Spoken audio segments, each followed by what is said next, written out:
Rod. Reel வந்து பார்த்தீங்கன்னா ஷிமானோவோட ஏர்லெக்ஸ் 10,000. இதில் போட்டிருக்க ப்ரைடு வந்து பார்த்தீங்கன்னா மெகாபி வந்து 65 LB ஒயிட் கலர் ப்ரைடு போட்டிருக்கேன். இப்போ வந்து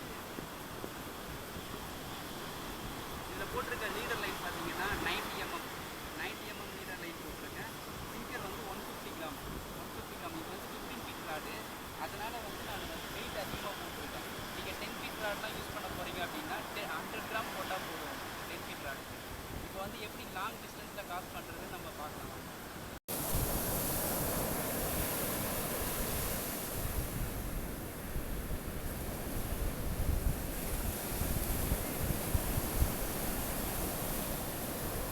நீங்கள் பெயில் லேம்ப் ஓப்பன் பண்ணி காஸ்ட் பண்ணுறதுக்கு முன்னாடி ட்ராகை வந்து ஃபுல் டைட்டு வச்சுக்கணும். அப்படி இல்லைன்னா பிரைடு வந்து லூஸ் ஆகும்போது உங்கள் கையில் வந்து அறக்கிறதுக்கு நிறைய வாய்ப்பு இருக்குது.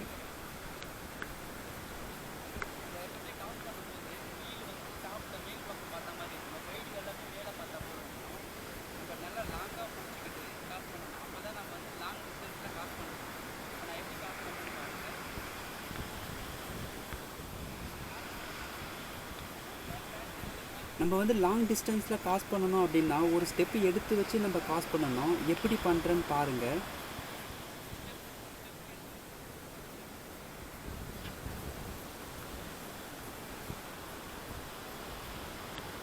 நான் எவ்வளோ லாங்கில் காஸ்ட் பண்ணியிருப்பேன்னு தெரிஞ்சுக்கிறதுக்கு ரீலை ரெட்ரீவ் பண்ணுறதை வச்சே நீங்கள் தெரிஞ்சுக்கலாம்.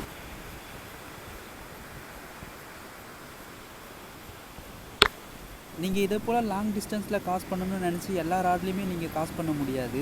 இது வந்து பார்த்திங்கன்னா சர்ஃபேசிங் ராடில் பண்ணலாம். அப்படி இல்லைன்னா காஸ்டிங் வெயிட் அதிகமாக இருக்கிற ராடில் நீங்கள் பண்ணலாம்.